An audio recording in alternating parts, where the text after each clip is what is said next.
Hi everybody, especially my students. മക്കളെ, നമ്മൾ new year 2026 ഒരു ചലഞ്ചിങ് 2026 ആക്കിയെടുക്കാൻ എല്ലാവരും തീരുമാനിച്ചിട്ടല്ലേ വന്നിരിക്കുന്നേ?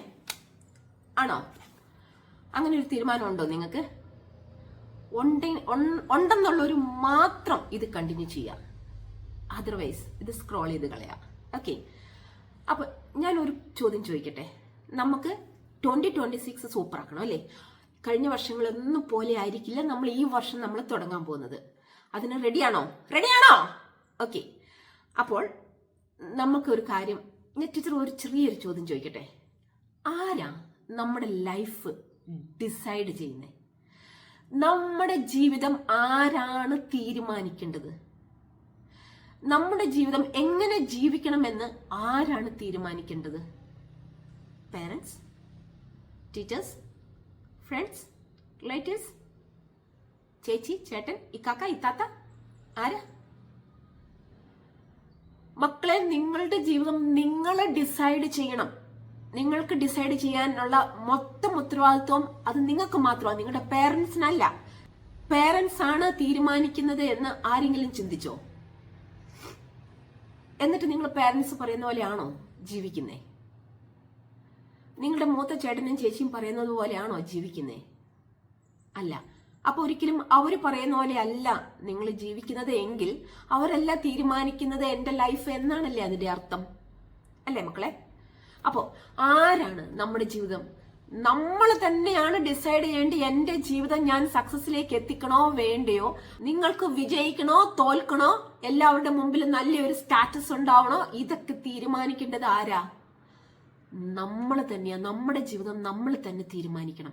എങ്കിൽ മാത്രമേ നമുക്ക് സക്സസ് ഉണ്ടാവുള്ളൂ. മറ്റൊരാൾ ഒന്നി തള്ളിയല്ല നമ്മുടെ ജീവിതം തീരുമാനിക്കേണ്ടത്. മറ്റൊരാളുടെ ചരടിന്റെ അറ്റത്തല്ല നമ്മുടെ ജീവിതം ഇരിക്കുന്നത്. 2026 ഞാൻ സൂപ്പറാക്കും എന്ന് ഉറപ്പുള്ളവരും മാത്രം. അതായത് നമുക്ക് എന്ത് കാര്യത്തിനും ഒരു ആക്ഷൻ വേണം. ഞാൻ ആക്ഷൻ എടുക്കും എന്ന് തീരുമാനിക്കാം. നിങ്ങൾക്ക് സ്വപ്നങ്ങളും ലക്ഷ്യങ്ങളും ഒക്കെ ഉണ്ടാവാം, പക്ഷെ അതിനൊരു ആക്ഷൻ നിങ്ങൾ എടുക്കുന്നില്ലെങ്കിൽ ഒരു കാര്യമില്ല. അപ്പോൾ നിങ്ങൾക്ക് ഒത്തിരി ജീവിതം വിജയിക്കണമെന്ന് നിങ്ങൾ തീരുമാനിച്ചുകൊണ്ട് കാര്യമില്ല. ഓരോ ന്യൂ ഇയറിലും ഞാൻ അടുത്ത വർഷം നന്നായിട്ട് ചെയ്യും, ഞാൻ നന്നായിട്ട് പഠിക്കും, അല്ലെങ്കിൽ ഞാൻ നന്നായിട്ട് നല്ല ഒരു ഗുഡ് പേഴ്സൺ ആകും എന്നൊന്നും തീരുമാനിച്ചിട്ട് കാര്യമില്ല മക്കളെ. അതിനുള്ള ആക്ഷൻ നിങ്ങൾ എടുക്കുന്നുണ്ടോ? ആ ആക്ഷൻ എടുക്കാൻ തയ്യാറാണെങ്കിൽ എല്ലാവരും പോയിട്ട് ഇത് പോസ്റ്റ് ചെയ്ത് വെച്ചിട്ട് പോയിട്ട് ആ പേപ്പറിൽ നമ്മൾ ചില കാര്യങ്ങൾ ടീച്ചർ പറയുന്ന എഴുതണം. നമ്മുടെ ജീവിതത്തിലെ ഓരോ കാര്യങ്ങളും നമ്മൾ എഴുതി വെച്ച് ക്രമീകരിക്കണം. അത് എഴുതി വെച്ച് ക്രമീകരിച്ച് കഴിയുമ്പോൾ എഴുതുമ്പോൾ തന്നെ നമ്മളുടെ ഒരു ബ്രെയിനിലേക്ക് ഒരു കണക്ഷൻ പോകും. അങ്ങനെ കുറെ കാര്യങ്ങളുണ്ട് ഈ എഴുതുന്നതിന്. ഓക്കെ, നിങ്ങളൊരു പേപ്പർ എടുത്തോണ്ട് വരൂ. ആ പേപ്പർ എടുത്തോ മക്കളെ, എടുത്തോ.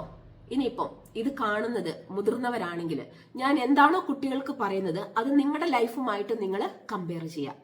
നമ്മൾ എഴുതി തുടങ്ങിയാൽ മാത്രമേ, അത് ഒരു ന്യൂറോ ലിംഗ്വിസ്റ്റിക് പ്രോഗ്രാമാണ്. ആ ഒരു പ്രോഗ്രാമിലൂടെ നമ്മളുടെ 2025 എല്ലാ പ്രശ്നങ്ങളും നമുക്ക് അവിടെ തീർക്കാം. എന്നിട്ട് വേണം നമുക്ക് 2026 തുടങ്ങാൻ. അപ്പോൾ ആ സിസ്റ്റമാറ്റിക് ആയിട്ട് തന്നെ നമുക്ക് പോയാലോ? അപ്പോൾ ഒരു പേപ്പറും പേനും എടുത്തിട്ട് വായോ. ഓക്കെ, നിങ്ങൾ ആ പേപ്പറിൻ്റെ ഏറ്റവും ടോപ്പിൽ 2025 എന്ന് എഴുതുക. 2025. ഓക്കെ, അപ്പം അതിന് ഞാൻ ചോദിക്കുന്നത്, നിങ്ങൾ 2025 എത്രമാത്രം ഹാപ്പി ആയിരുന്നു മക്കളെ? നിങ്ങൾ കംപ്ലീറ്റ്ലി ഹാപ്പി ആയിരുന്നോ? നമ്മുടെ മനുഷ്യ ജീവിതത്തിൽ ഹാപ്പിയും അൺഹാപ്പിയും ഒക്കെ ഉണ്ടാവും അല്ലേ? പക്ഷെ നമ്മളെ ആ ഹാപ്പിനെസ് നമുക്ക് എത്രത്തോളം കിട്ടി? ഇല്ല, എനിക്ക് വളരെയധികം അൺഹാപ്പിയാണ് എനിക്ക് കിട്ടിയിരിക്കുന്നത്. എൻ്റെ ലൈഫിൽ എനിക്ക് ഒത്തിരി സന്തോഷമില്ലായ്മയാണ് കൂടുതലായിട്ട് കിട്ടിയിരിക്കുന്നത്. ആ സന്തോഷമില്ലായ്മ എന്തൊക്കെയാണെന്ന് എഴുതുക. ഒന്ന്, എൻ്റെ പേരൻസ് എന്നെ ചീത്ത പറഞ്ഞത്, അല്ലെങ്കിൽ എൻ്റെ ടീച്ചേഴ്സ് എന്നെ വഴക്ക് പറഞ്ഞത്, കൂട്ടുകാരന്മാരെന്നെ ചീറ്റ് ചെയ്തത്, അല്ലെങ്കിൽ കൂട്ടുകാരികൾ എന്നെ ചീറ്റ് ചെയ്തത്, അങ്ങനെ എന്താ പറയുക, നിങ്ങളെ അൺഹാപ്പി ആക്കി വെച്ചിരുന്ന കാര്യങ്ങളെല്ലാം ഹൃദയം തുറന്ന് നിങ്ങൾ എഴുതുക. എല്ലാ അൺഹാപ്പി ആയിട്ടുള്ള കാര്യങ്ങളെ നമ്മുടെ മനസ്സിൽ നിന്ന് നമുക്ക് അതിനെ എടുത്തു മാറ്റണം. അതിനുവേണ്ടി എന്ത് ചെയ്യണം? ആദ്യം നിങ്ങൾ ഇരുന്ന് ആലോചിക്കുക. നിങ്ങൾ ഇത് ഈ വീഡിയോയ്ക്ക് ശേഷമാണെങ്കിലും നിങ്ങൾ കാര്യങ്ങൾ കംപ്ലീറ്റ്ലി എഴുതണം. നിങ്ങൾ ഓരോന്നും ഓർത്തെടുത്ത് വെച്ച് എഴുതണം. ഓർത്തെടുത്ത് വെച്ച് എഴുതിയതിന് ശേഷം എന്തൊക്കെയാണ് നിങ്ങൾ എഴുതണ്ടേ? നിങ്ങളുടെ ചൈൽഡ്ഹുഡിൽ നിങ്ങൾക്ക് ഉണ്ടായിട്ടുള്ള പ്രശ്നങ്ങളുണ്ടാവാം. ചില ഡ്രാമാസൊക്കെ നിങ്ങളുടെ ഉള്ളിൽ കിടക്കുന്നുണ്ടാവാം. ഇപ്പോഴും നിങ്ങളുടെ മനസ്സിലേക്ക് ഇങ്ങനെ തികട്ടി വരുന്ന കാര്യങ്ങൾ, എൻ്റെ ചെറുപ്പത്തിൽ അങ്ങനെയായിരുന്നു, എൻ്റെ ചേട്ടൻ അങ്ങനെ എന്താ പറയുക കുറേ അധികം പ്രശ്നങ്ങൾ ഉണ്ടാക്കിയിട്ടുണ്ട് വീട്ടിൽ, അതൊക്കെ എനിക്ക് ഭയങ്കര വിഷമമായിട്ടുണ്ട്. അല്ലെങ്കിൽ എൻ്റെ ഈ താത്ത എൻ്റെ അടുത്ത് വളരെ അധികം വഴക്കുണ്ടാക്കിയിട്ടുണ്ട്, അതെനിക്ക് ഭയങ്കര വിഷമമായിട്ടുണ്ട്. അങ്ങനെ നിങ്ങളുടെ മനസ്സിൽ ഇപ്പോഴും ഇങ്ങനെ കിടക്കുകയാണ്. അത് ഇടയ്ക്കിടയ്ക്ക് ഇങ്ങനെ തികട്ടി വരും. എന്ന് പറയാം, തികട്ടി വരിക എന്ന് പറഞ്ഞാൽ എന്താ മക്കളെ, അതിങ്ങനെ പിന്നെ ഓർമ്മ വരും നമുക്ക്. അങ്ങനെ ഓർമ്മ വരുന്ന ഓരോ കാര്യങ്ങളും എഴുതുക. എല്ലാം 1 by 1 ആയിട്ട് ഇങ്ങനെ എഴുതുക. പിന്നെ എനിക്ക് സങ്കടം വരുന്ന രീതിയിൽ എൻ്റെ ഫ്രണ്ട്സും റിലേറ്റീവ്സും അല്ലെങ്കിൽ എൻ്റെ പേരൻസും ഒക്കെ എന്നോട് സംസാരിച്ചത്, നീനെ ഒന്നിനും കൊള്ളത്തില്ല, നീ ഭയങ്കര സ്ലോ ആണ്, നിനക്ക് എന്തറിയാം, നീ ഒരു പൊട്ടനാ, നിന്നെക്കൊണ്ട് ഒന്നിനും, നിനക്ക് എന്താ നീ ഇങ്ങനെ ഒരു ഉഷാറില്ലാത്തത് എന്നൊക്കെ പറഞ്ഞ് എപ്പോഴും നമ്മളെ കുറ്റപ്പെടുത്തിക്കൊണ്ടിരിക്കുമായിരുന്നു.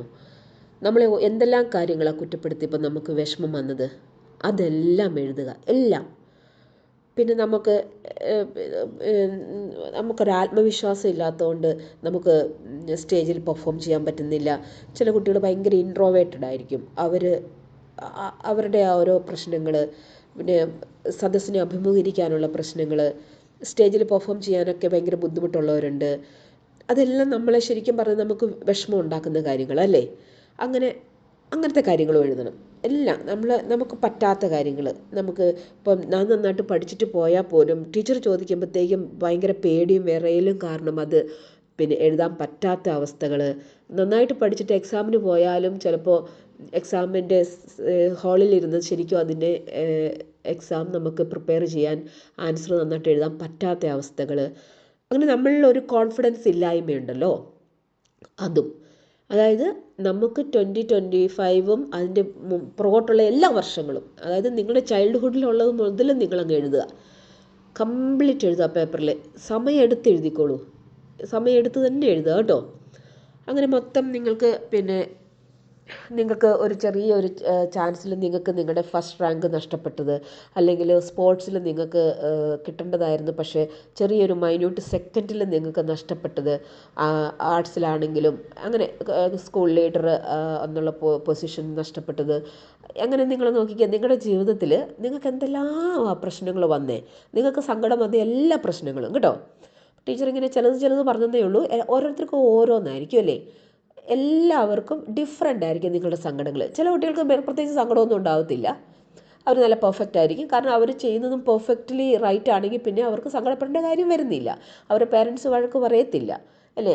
അങ്ങനെയുള്ളവരും ഉണ്ടാവും. അപ്പോൾ പെർഫെക്റ്റ്ലി ഓൾ റൈറ്റ് ആയിട്ടുള്ളവർ ഓക്കെ. ഞാൻ 2025 ഞാൻ വളരെ ഹാപ്പി ആയിരുന്നു. അങ്ങനെ പിന്നെ എന്നാലും നമുക്ക് ചെറിയ ചെറിയ സങ്കടങ്ങൾ ഉണ്ടാവും അല്ലേ ചെറുപ്പത്തിലുള്ള. നിങ്ങളുടെ ഫ്രണ്ട്സ് എങ്കിലും നിങ്ങളോട് ചിലപ്പം നിങ്ങളുടെ ടീനേജ് പ്രായവും ഒക്കെ നിങ്ങൾ സ്റ്റുഡൻറ്റിൻ്റെ പ്രായം ടീനേജ് പ്രായം ഒക്കെ അല്ലേ നിങ്ങളെ ആരെങ്കിലും ബ്രേക്കപ്പ് പറഞ്ഞത്. അപ്പം ബ്രേക്കപ്പ് പറഞ്ഞപ്പോഴും നിങ്ങൾക്കത് ഭയങ്കര വിഷമമായിട്ടുണ്ടാവാം.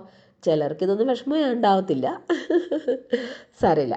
നമ്മളെ വിഷമം അങ്ങനെ നിങ്ങൾക്ക് ഏത് തരത്തിൽ, ഏത് ഫീൽഡിൽ, ഏത് തലത്തിലും നിങ്ങളെ വിഷമിപ്പിച്ചിട്ടുള്ള എല്ലാ കാര്യങ്ങളും എഴുതണം. നിങ്ങളുടെ മനസ്സിൽ ഇനി ഒരു വിഷമം ഉണ്ടാകാൻ പാടില്ല. ആ വിഷമങ്ങളെല്ലാം നിങ്ങൾ ആ പേപ്പറിലോട്ട് എഴുതി വെക്കുക കേട്ടോ, എല്ലാം. പിന്നെ ബസ്സിൽ പോയപ്പോൾ ചിലപ്പോൾ ബസ്സുകാർ ചീത്ത പറഞ്ഞോ, അല്ലെങ്കിൽ എന്താ പറയുക വണ്ടിക്ക് പോകുമ്പം എന്താ നിങ്ങളുടെ ജീവിതത്തിൽ നിങ്ങൾക്ക് ഇങ്ങനെ ഓർമ്മ വരുന്ന എല്ലാ സങ്കടങ്ങളും എഴുതുക. ഓക്കെ, എല്ലാ സങ്കടങ്ങളും ഒരു കാരണവശാലും ഒന്നും മിച്ചം വെക്കരുത്. ആരെയും കാണിക്കണ്ട, നിങ്ങൾ എഴുതുന്ന ആരെയും കാണിക്കണ്ട കേട്ടോ. നിങ്ങൾ സ്വന്തമായിട്ട് നിങ്ങൾ പ്രൈവറ്റായിട്ട് നിങ്ങളുടെ റൂമിൽ പോയിരുന്നിട്ട് നിങ്ങൾ എഴുതിയാൽ മതി. ആരെയും കാണിച്ചും കൊടുക്കണ്ട. നിങ്ങളുടെ വിഷമങ്ങൾ മൊത്തം, സങ്കടങ്ങൾ മൊത്തം ആ ഒരു പേപ്പറിലോട്ട് എഴുതിക്കോളൂ കേട്ടോ. എല്ലാം നന്നായിട്ട് എഴുതുക. അതിനുശേഷം എഴുതിയോ? എല്ലാവരും എഴുതണം കേട്ടോ. നമ്മുടെ ജീവിതം വിജയിക്കണം എനിക്ക് നല്ല നല്ല തീരുമാനങ്ങളുണ്ട്. ഞാൻ ആ തീരുമാനങ്ങളുടെ ഫസ്റ്റ് സ്റ്റെപ്പിനാണ് ഞാൻ ചെയ്യുന്നത്. എൻ്റെ വിജയം എൻ്റേത് മാത്രമാണ്.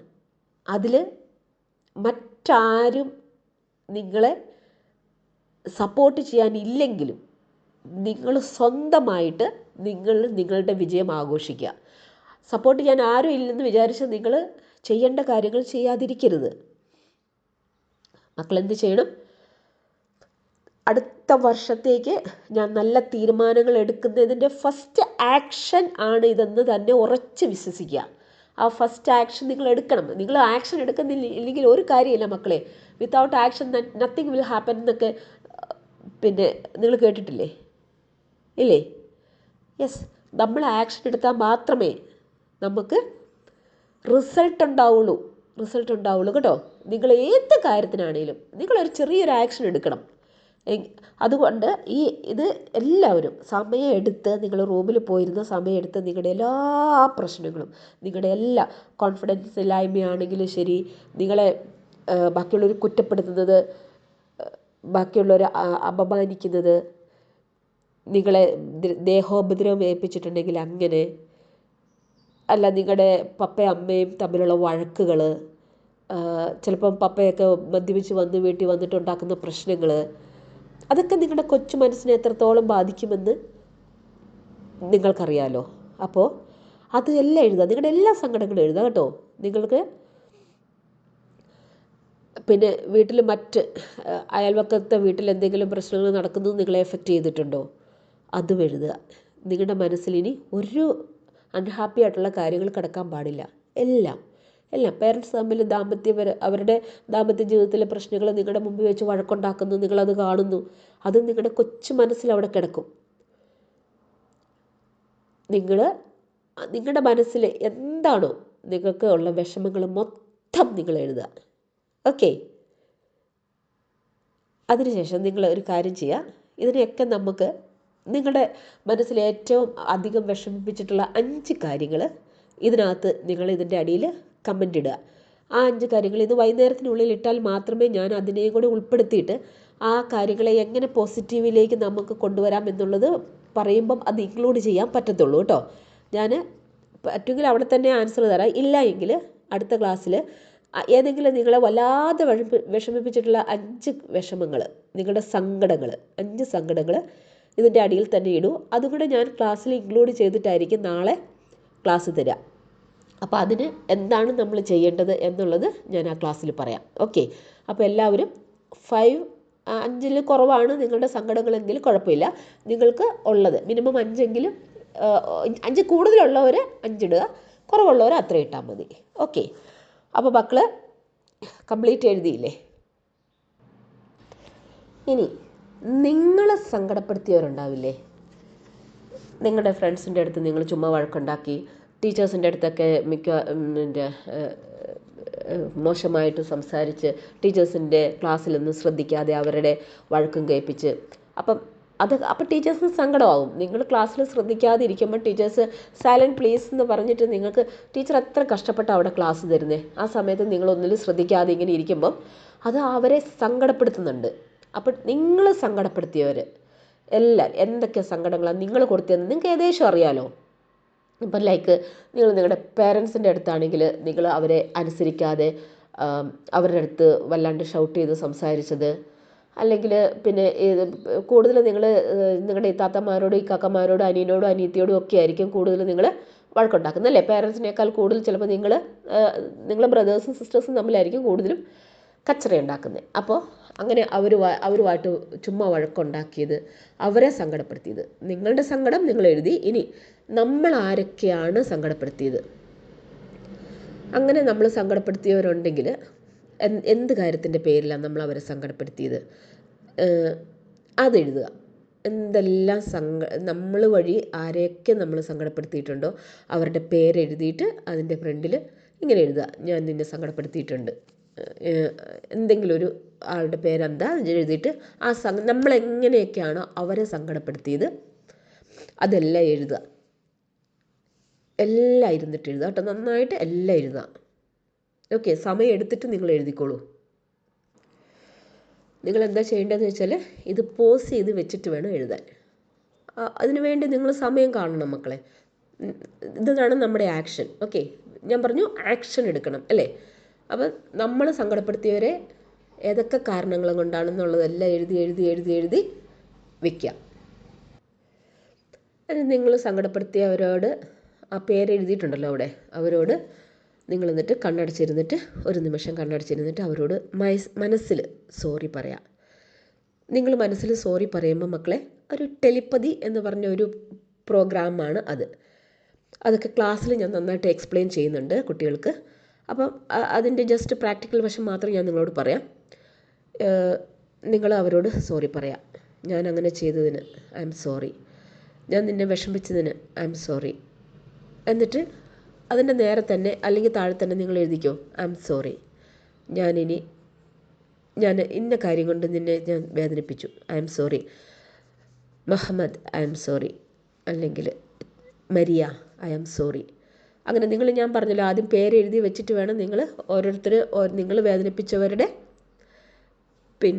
ലിസ്റ്റ് തയ്യാറാക്കാൻ. അപ്പോൾ അവരോടെല്ലാം എല്ലാം എഴുതി കഴിഞ്ഞ് കഴിയുമ്പോൾ അവരോടെല്ലാം മനസ്സിൽ സോറി പറയാം. ഓക്കെ, മനസ്സിൽ സോറി പറഞ്ഞ് പിന്നെ നമ്മളെ വിഷമിപ്പിച്ചവരോട് നമ്മൾ മനസ്സിൽ പുറത്തു കൊടുക്കുക. ഓക്കെ, അവരുടെ എന്തെങ്കിലും ഒരു സാഹചര്യമായിരിക്കാം അവർ നമ്മളോട് ഇങ്ങനെയൊക്കെ പെരുമാറിയത്. എനിക്കിങ്ങനെ എത്രയേറെ സങ്കടങ്ങൾ ചെറുപ്പം മുതൽ, നിങ്ങൾ ചിലപ്പം നിങ്ങളുടെ അമ്മയുടെ വയറ്റിൽ കിടക്കുമ്പം മുതൽ നിങ്ങൾക്ക് പ്രശ്നങ്ങളുണ്ടാവും. അമ്മ ദേഷ്യപ്പെട്ടപ്പോഴും അമ്മ കരഞ്ഞപ്പോഴും അതെല്ലാം നിങ്ങളെ എഫക്റ്റ് ചെയ്തിട്ടുണ്ടാവും. അമ്മയുടെ വയറ്റിൽ ഉണ്ടായ സമയത്തുണ്ടായ എല്ലാ വിഷമങ്ങളും സങ്കടങ്ങളും ഞാനിതാ ഇവിടെ എഴുതുന്നു എന്ന് നിങ്ങൾ എഴുതുക കേട്ടോ. ഇതും കൂടെ ആഡ് ചെയ്യണം. അതായത് നിങ്ങൾ അമ്മയുടെ ഉദരത്തിലായിരുന്ന സമയത്ത് അമ്മയിലുണ്ടായിരുന്ന ദേഷ്യം, സങ്കടം, വിഷമം, ആൻസൈറ്റി, എല്ലാം അവരുടെ ബുദ്ധിമുട്ടുകളും എല്ലാം അവർക്ക് ചിലപ്പോൾ അവരുടെ ഹസ്ബൻഡുമാർ അവരെ ചിലപ്പോൾ ഹെൽപ്പ് ചെയ്തിട്ടുണ്ടാവില്ല. അവർ തന്നെയായിരിക്കും എല്ലാ കാര്യങ്ങളും ചെയ്തത്. അപ്പോൾ വളരെ കഷ്ടപ്പെട്ടിട്ടായിരിക്കും അവർ നിങ്ങളെ ക്യാരി ചെയ്ത സമയത്ത്. ഓൾറെഡി ഒരു പ്രഗ്നൻസിയുടെ ബുദ്ധിമുട്ടൊക്കെ അവർക്കുണ്ടാവും. അപ്പോൾ ക്യാരി ചെയ്ത സമയത്ത് മറ്റ് ആരും ഹെൽപ്പ് ചെയ്യാത്ത അവർ തന്നെ കിടന്ന് കഷ്ടപ്പെട്ടിട്ടുണ്ടാവും. അവർ ഡ്യൂട്ടിക്ക് പോകുന്നുണ്ടാവാം, തിരിച്ച് വീട്ടിൽ വന്നാലും പിന്നെയും അടുക്കളയിലെ പണികൾ, ക്ലീനിങ് എല്ലാമായിട്ട് അവരങ്ങോട്ട് എന്താ പറയുക, വിഷമിക്കും. ഒന്ന് ഹെൽപ്പ് ചെയ്യാൻ പോലും ചിലപ്പോൾ നിങ്ങളുടെ പപ്പ സമ്മതിച്ചിട്ടുണ്ടാവില്ല, പപ്പ ചെയ്തിട്ടുണ്ടാവില്ല. അപ്പോൾ അതെല്ലാം അവരുടെ മനസ്സിൽ ഉണ്ടാവും. അതെല്ലാം നിങ്ങളെയും എഫക്റ്റ് ചെയ്യും. അപ്പോൾ അങ്ങനെ ഞാൻ എൻ്റെ അമ്മയുടെ വയറ്റിൽ കിടന്നപ്പം എനിക്കുണ്ടായ എല്ലാ പ്രശ്നങ്ങളും എന്നിൽ നിന്ന് എടുത്തു മാറ്റുന്നു. ഇനി അങ്ങനത്തെ ഒരു പ്രശ്നങ്ങളും എൻ്റെ മേലെ ഉണ്ടാവുന്നില്ല എന്നെഴുതുക. എന്നിട്ട് എല്ലാം എഴുതി കഴിഞ്ഞതിന് ശേഷം നിങ്ങളതൊരു എന്ത് ചെയ്യണം, അതിനെ കത്തിക്കുക. മുറ്റത്ത് കൊണ്ടുപോയിട്ട് നിങ്ങൾ അത് കത്തിക്കുക. ആ കത്തിക്കൊണ്ടിരിക്കുന്ന സമയത്ത് അതിൻ്റെ അടുത്ത് നിന്നിട്ട് നിങ്ങൾ പറയുക, ഇങ്ങനെ കത്തി തീരുന്നോടം വരെ നിങ്ങൾ അതിൻ്റെ അവിടെ തന്നെ നിൽക്കുക കേട്ടോ. അങ്ങനെ കത്തി തീരുന്നോടം വരെ അവിടെ നിന്നിട്ട് പറയാം, എനിക്കിനി പ്രീവിയസ് വർഷങ്ങളിലെ ഒരു സങ്കടങ്ങളും ഒരു വിഷമങ്ങളും ഇനി എനിക്കില്ല. എല്ലാം ഈ കടലാസിനുള്ളിൽ അതാ കത്തിക്കരിയുന്നു. ഇനി എൻ്റെ ലൈഫ് ഞാൻ വളരെ സന്തോഷത്തോടു കൂടി ഞാൻ ന്യൂ ഇയറിനെ വരവേൽക്കും. എൻ്റെ മനസ്സിൽ ആരോടും ഇപ്പോൾ ഒരു ദേഷ്യവുമില്ല. എന്നെ വേദനിപ്പിച്ചവരോ ഞാൻ വേദനിപ്പിച്ചവരോ എല്ലാവരോടും പുറത്തു കൊടുക്കുക. എല്ലാവരോടും മനസ്സിൽ സോറി പറയാം. നമ്മൾ വിഷമിപ്പിച്ച എല്ലാവരോടും മനസ്സിൽ സോറി പറയാം. നമുക്കും വേണ്ടേ പുതിയ വർഷം, നമുക്കും വേണ്ടേ ഹാപ്പി ആയിട്ടുള്ളൊരു വർഷം. ചുറ്റുപാടും നമ്മളെ വേദനിപ്പിക്കാനും സങ്കടപ്പെടുത്താനും വളരെയധികം ആൾക്കാരുണ്ടാവും. അവരവരുടെ സുഖത്തിന് വേണ്ടി മാത്രം ജീവിക്കുന്നവരാവാം. നമ്മളെ പരിഗണിക്കാതെ നീ പൊട്ടനാണെന്ന് പറഞ്ഞ്, നീ ചട്ടനാണെന്നും പറഞ്ഞ് എന്നെ അവഗണിച്ച എല്ലാവരോടും പുറത്തു കൊടുക്കുക. ഇനി നമ്മൾ എല്ലാവർക്കും പുറത്തു കൊടുത്ത് 2026 വരവേൽക്കാനായിട്ട് ഇനി നമ്മൾ പോസിറ്റീവായിട്ട് എങ്ങനെ ഓരോ കാര്യങ്ങളെയും നമ്മൾ എങ്ങനെ പോസിറ്റീവായിട്ട് കാണണം എന്നുള്ളതാണ് അടുത്ത ക്ലാസ്സിൽ മക്കൾക്ക് ഞാൻ പറഞ്ഞു തരാൻ പോകുന്നത്. അപ്പോൾ നിങ്ങളുടെ നെഗറ്റീവായിട്ടുള്ള സങ്കടങ്ങളെല്ലാം നിങ്ങൾ ഇതിൻ്റെ അടിയിൽ കമൻ്റ് ഇടുക. അതും കൂടി ഇൻക്ലൂഡ് ചെയ്തിട്ട് നാളെ ഞാൻ അതിനെ എങ്ങനെ പോസിറ്റീവ് ആക്കാം, എങ്ങനെ പോസിറ്റീവ് മൈൻഡ് സെറ്റിലേക്ക് വന്ന് നമ്മൾ കംപ്ലീറ്റ്ലി ഹാപ്പി ആവും, നമ്മുടെ മനസ്സിൽ ഭയങ്കര ആശ്വാസമുണ്ടാവും, നമ്മുടെ മനസ്സെല്ലാം അങ്ങോട്ട് എന്താ പറയുക, നമ്മൾ ഭയങ്കര ഹാപ്പി ആവുന്ന ഒരു നിമിഷമാണ് നാളെ ഞാൻ ഇതേപോലെ തന്നെ ഒരു മെഡിറ്റേഷൻ തരും, ഇതേപോലെ ഒരു വർക്ക് തരും. ആ വർക്ക് നിങ്ങൾ ചെയ്യുക. നാളെ പക്ഷേ നിങ്ങളെല്ലാവരും എന്ത് ചെയ്യണമെന്നറിയാവോ? പുതിയ ഒരു ബുക്കുമായിട്ട് വരണം. അത് നമ്മൾ 2026 എഴുതുന്നതാണ്. ആ 2026 എഴുതുന്ന കാര്യങ്ങളെല്ലാം വളരെ ഇമ്പോർട്ടൻ്റാണ്. അത് നിങ്ങൾ 2026 മുതൽ ഇനി അങ്ങോട്ടേക്കുള്ള എല്ലാ വർഷങ്ങളിലും നിങ്ങളത് ചെയ്യേണ്ട കാര്യങ്ങളാണ്. മനസ്സിലാവുന്നുണ്ടോ മക്കൾക്ക്? നമ്മളുടെ മൈൻഡിനെ നമ്മൾ തന്നെ റീപ്രോഗ്രാം ചെയ്ത് ഹാപ്പി ആക്കി വെക്കുക എന്നുള്ളത് നമ്മുടെ മാത്രം ഉത്തരവാദിത്വം. അതിന് വേറെ ആർക്കും ഒരു ഉത്തരവാദിത്വം ഇല്ല. സോ മക്കളെല്ലാം നാളത്തേക്ക് വേണ്ടി പ്രിപ്പയർ ചെയ്യാൻ വേണ്ടിയിട്ട് ഇന്ന് നിങ്ങളുടെ നെഗറ്റീവ് എനർജികൾ, സങ്കടങ്ങൾ എഴുതി ഇടുക. അത് ഞാൻ നോക്കിയിട്ട് ഇന്ന് 10 മണിക്ക് മുമ്പാട് എല്ലാവരും ഇടണം കേട്ടോ. 10 മണിക്ക് മുമ്പാട് ഇട്ടാൽ മാത്രമേ അതെനിക്ക് ഇൻക്ലൂഡ് ചെയ്യാൻ പറ്റത്തുള്ളൂ. അതിന് ശേഷമുള്ളത് ഞാൻ കൺസിഡർ ചെയ്യുന്നതല്ല കേട്ടോ. അപ്പോൾ എല്ലാവരും ഇന്ന് മുതൽ നിങ്ങൾ ആ മൈൻഡ് ക്ലെൻസിങ് ലെറ്റർ എഴുതി കത്തിച്ച് കളയുമ്പം തന്നെ നിങ്ങൾക്ക് എല്ലാവരോടും നിങ്ങൾ മാപ്പ് കൊടുക്കണം കേട്ടോ. ഒരാളോട് നമുക്കിനി ദേഷ്യം വേണ്ട മക്കളെ. നമ്മൾ ദേഷ്യപ്പെട്ടതുകൊണ്ട് നമുക്ക് നമ്മുടെ ജീവിതത്തിൽ ഒന്നും നേടാൻ പറ്റത്തില്ല. നമ്മൾ അവരോടുള്ള ഉള്ളിൽ നമ്മൾ ഒരു എന്താ പറയുക, ഒരു ദേഷ്യം വെച്ചുകൊണ്ടിരുന്നു കഴിഞ്ഞാൽ നമ്മളുടെ മെൻ്റലായിട്ടുള്ള നമ്മളൊരു മെൻ്റൽ ഡിപ്രഷൻ സ്റ്റേജിലേക്ക്, നമ്മുടെ മെൻ്റലി നമ്മളൊരു ഡിപ്രഷൻ സ്റ്റേജിലേക്ക് നമ്മൾ പോകത്തേ ഉള്ളൂ. അങ്ങനെ ഒരു ഡിപ്രഷൻ സ്റ്റേജിലേക്ക് പോകാതിരിക്കാൻ നമ്മൾ സ്വയം നമ്മളെ തന്നെ മോട്ടിവേറ്റ് ചെയ്യാൻ വേണ്ടി നമ്മൾ ചെയ്യുന്ന ഒരു ടെക്നിക്കാണ് ഈ NLP ടെക്നിക്ക്. ഈ NLP ടെക്നിക്കിലൂടെ നമുക്ക് നമ്മളുടെ ഞരമ്പുകളും നമ്മളുടെ ഹോൾ ബോഡി നമ്മൾ റിലാക്സേഷനിലേക്ക് കൊണ്ടുവരും. നാളെ രാവിലെ അതിൻ്റെ ഒരു മെഡിറ്റേഷൻ ഞാൻ രാവിലെ ഇടും. വൈകുന്നേരം പോസിറ്റീവായിട്ടുള്ള ഒരു ക്ലാസ് എഗെയിൻ ഉണ്ടാവും. അവിടെ നമുക്ക് പോസിറ്റിവിറ്റിയിലേക്ക് എങ്ങനെ വരാമെന്ന് മനസ്സിലാക്കാം. ഇന്ന് എല്ലാവരും നിങ്ങളുടെ ഹൃദയത്തിലെ എല്ലാ ഭാരങ്ങളും നിങ്ങൾ കളഞ്ഞ് എല്ലാവരോടും പുറത്തു കൊടുത്ത് എല്ലാവർക്കും സന്തോഷമായിട്ട് ഹാപ്പിയായിട്ട് നമുക്കിരിക്കാൻ കഴിയണം മക്കളെ. നമുക്ക് അങ്ങനെ ഇരിക്കാൻ പറ്റിയാൽ മാത്രമേ നമുക്ക് വേറെ സ്റ്റെപ്പുകൾ, ഇനിയുള്ള സ്റ്റെപ്പുകൾ നമുക്ക് മുന്നോട്ട് കുതിക്കാൻ പറ്റുള്ളൂ. നമുക്കൊരു കുതിരയെ പോലെ പായാൻ പറ്റുകയുള്ളൂ.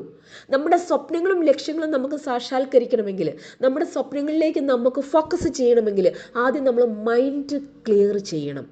ഓക്കെ, അതാണ് ഇത് നിങ്ങൾ ചെയ്തു നോക്കിയാൽ മാത്രമേ നിങ്ങൾക്ക് ഇതിൻ്റെ ഒരു എഫക്റ്റ് അറിയുള്ളൂ. ആ എഫക്റ്റ് അറിയണമെങ്കിൽ നിങ്ങൾ ചെയ്ത് തന്നെ നോക്കുക കേട്ടോ. ഓക്കെ മക്കളെ, ശരി, ബൈ.